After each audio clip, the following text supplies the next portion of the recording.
Price lord யா brothers and sister. இன்னைக்கு கூடிய ஆதியாகமம் 1:2 நம்ம தியானிக்க இருக்கிறோம். பூமியானது ஒழுங்கின்மையும் வெறுமையுமாய் இருந்தது. ஆமாங்க, இந்த பூமியானது ஒழுங்கின்மையும் வெறுமையுமாய் இருந்தது. அப்ப நம்ம பார்க்கலாம், தேவன் அதே அதிகாரம் 1ஆம் அதிகாரத்துல 9ஆம் வசனம் 10ஆம் வசனத்துல எழுதப்பட்டிருக்கு. தேவன் அதை அந்த இடத்துல வச்சாங்க. லேண்டுக்கு ஒரு இடம், சமுத்திரத்துக்கு ஒரு இடம், வாட்டர்னா இந்த இடத்துல தான் இருக்கணும், ஸ்கைனா இந்த இடத்துல தான் இருக்கணும். அதை இடத்துல வச்சுதான் நம்ம பார்க்க முடியும். அப்ப ஃபார்ம்லெஸ்ஸா இருந்துச்சு, வித்தவுட் ஃபார்மா இருந்ததை ஆண்டவர் என்ன பண்றாங்க, ஒரு ஃபார்மா ஆக்குறாங்க. அதை கரெக்டா இந்த இடத்துல வச்சாதான் அது கரெக்டா இருக்கும் அப்படின்ட்டு ஒரு ஃபார்மா ஆக்குறாங்க. நம்ம பிரெக்னன்சில கூட பார்க்கலாம், பிள்ளைகள் ஒரு 2 மாசம் ஸ்கேன்ல பார்க்கும்போது ஒரு சின்னதா ஒரு கட்டி மாதிரி இருக்கும். திருப்பி என்டி ஸ்கேன்ல ஓகே இப்படிதான் இருக்கு. 5 மந்த் ஸ்கேன்ல தான் ஓகே அந்த பிள்ளைகளுக்கு குட்டி காலு கட்டு கை அந்த ஃபார்மா ஒண்ணுமே இல்லாத இருந்து காட் என்ன பண்றாங்க, ஒரு ஃபார்ம் கொடுக்குறாங்க அப்படின்ட்டு நம்ம பார்க்க முடியும். அப்போ இன்னைக்கு கூட நம்ம அநேக நேரம் யோசிக்கலாம், ஆண்டவரே என் வாழ்க்கை ரொம்ப ஃபார்ம்லெஸ்ஸாக இருக்குது, என்ன பண்ணுன்னே எனக்கு தெரியலையே. நீங்கள் உங்கள் வாழ்க்கையை கர்த்தர் எடுத்து கொடுக்கும் போது நிச்சயமாக அவர் உங்கள் வாழ்க்கையை ஒரு அழகா ஃபார்ம்லெஸ்ஸாக இருக்கிறத அழகா ஃபார்ம் பண்ண முடியும். 2வது அதே வசனத்துல பார்க்கலாம், வாயிட் டு ஃபுல்ஃபில்னஸ், அதாவது வெறுமையுமா இருந்தது. அநேக நேரம் நம்ம யோசிக்கிறது என்ன அப்படின்னா, என் வாழ்க்கை ரொம்ப எம்டியா ஃபீல் ஆகுது, நான் நல்லா படிச்சிருக்கேன், நான் நல்லா வேலை பார்க்கேன், நல்லா தான் இருக்கேன், ஆனால் என் இருதயத்துல ஒரு எம்டினஸ் இருக்கு, நான் ரொம்ப எம்டியா ஃபீல் பண்றேன் அப்படின்ட்டு அநேக பேர் சொல்றாங்க. சிலவங்க அவங்க குடும்பத்துக்கு வருது, சில பேர் அவங்களுக்கு இருக்க சூழ்நிலையை பார்த்து சொல்லுவாங்க, நான் ரொம்ப எம்டியா இருக்கேன் அப்படின்ட்டு. அப்போ அந்த எம்டினஸை ஃபில் பண்றது யார் அப்படின்னா, காட் மட்டும்தான் அந்த எம்டினஸை ஃபில் பண்ண முடியும். ஒன்றுமே இல்லாத எம்டியை காட் தான் ஃபில் பண்ண முடியும். அது இந்த மனுஷனாலையும் அது கூடாத காரியம். அது நீங்கள் யோசிக்கலாம், அது எப்படி எம்டியாக இருக்குது, அதில் எப்படி ஃபில் பண்ண முடியும்? ஆமாங்க, தேவ ஆவியினால் உங்களை ஆண்டவர் நிரப்புவார். உங்கள் எழுது எனக்கு வெறுமையாக இருக்குதா, நீங்கள் ஆண்டவர் எடுத்து ஜெபம் பண்ணுங்க, ஆண்டவரே நான் ரொம்ப வெறுமையாக உணர்றேன்ப்பா, நீங்கள் என்னிடத்தில் பேசுங்க. அப்போ ஆண்டவருடைய ஆவியினால் நீங்கள் நிரப்பப்பட்டீங்க அப்படின்னா அந்த எம்டினஸ் போயிடும். ஏன்னா அந்த எம்டினஸ் இருக்கும்போது தான் பாவத்துக்கான நிறைய சூழ்நிலைகள் வரும். எம்டியாக இருக்கும்போது தான் அந்த இடத்த சீட்டு பிடிச்சிக்கலாம், அந்த இடத்துல இருந்துக்கலாம் அப்படின்ட்டு அநேக நேரம் யோசிப்பேன். அதனால அந்த இருதயத்தை எம்டியாக விடாதீங்க. எப்பவுமே ஆண்டருடைய ஆவியினால அந்த இருதயத்தை நீங்கள் என்ன பண்ணணும், நிரப்பணும்.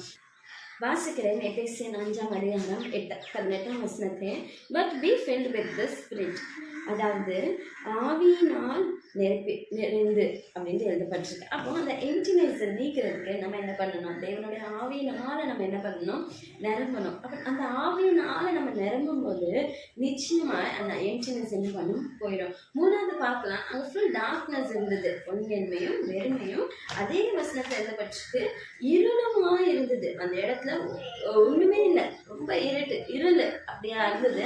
அந்த இடத்துல ஆண்டவர் என்ன பண்றாங்க, ஒரு வெளிச்சத்தை கொடுக்குறாங்க. அதே அதிகாரம் 3ஆம் வசனத்தில் எழுதப்பட்டிருக்கு, தேவன் வெளிச்சம் உண்டாக கடவுவது என்றார், அங்க என்ன ஆயிட்டு, வெளிச்சம் உண்டாயிட்டு. அப்ப இன்னைக்கு கூட யோசிக்கலாம், ஆண்டவரே என் வாழ்க்கை ரொம்ப இருளா இருக்குது, நான் ரொம்ப தனிமையில உணர்றேனே, என் கூட சுத்தி எல்லாரும் இருக்கிற மாதிரி இருக்கிறாங்க, ஆனா என் வாழ்க்கை மட்டும் ஒரு இருளா ஒரு தனிமையில நிறைஞ்சிருக்கேன் அப்படின்னு நீங்க யோசிக்கீங்களா?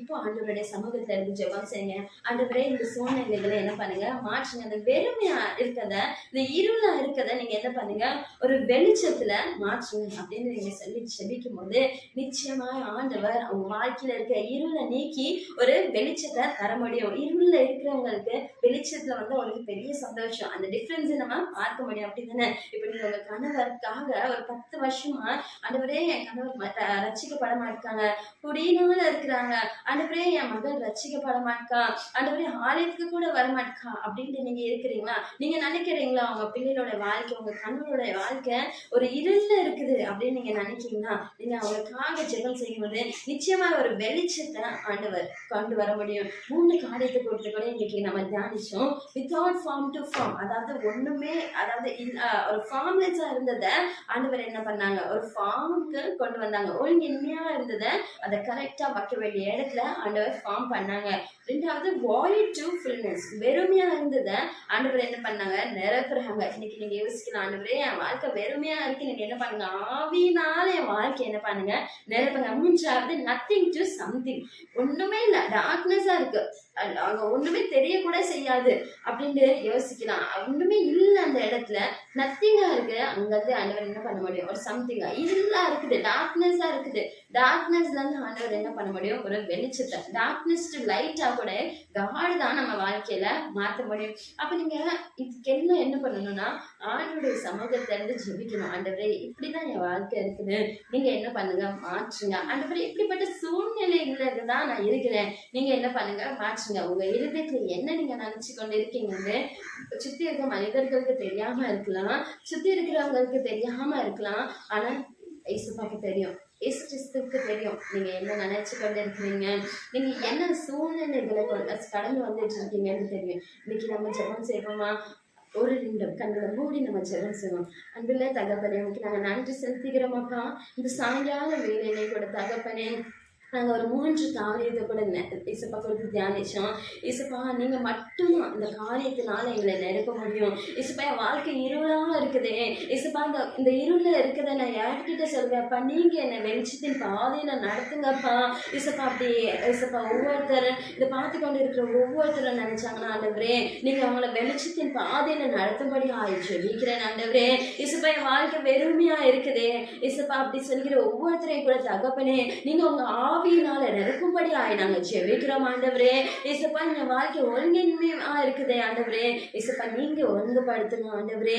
இசப்பா நீங்க இசப்பா ஒவ்வொரு காரியத்தையும் கூட தகப்பனை நேர்த்தியாய் செய்கிறவர். இசப்பா நீங்க அப்படியே செய்து இதை பார்த்து கொண்டு இருக்கிற ஒவ்வொருத்தரும் நீங்க வழி நடத்தப்பட தயவுக்காக உங்களுக்கு நான் நன்றி செலுத்துகிறேன். இந்த ஜெபம் இயேசு கிறிஸ்து நாமத்தினாலே ஜெபிக்கிறேன் சின்ன நல்ல பிதாவே, ஆமென். God bless you all.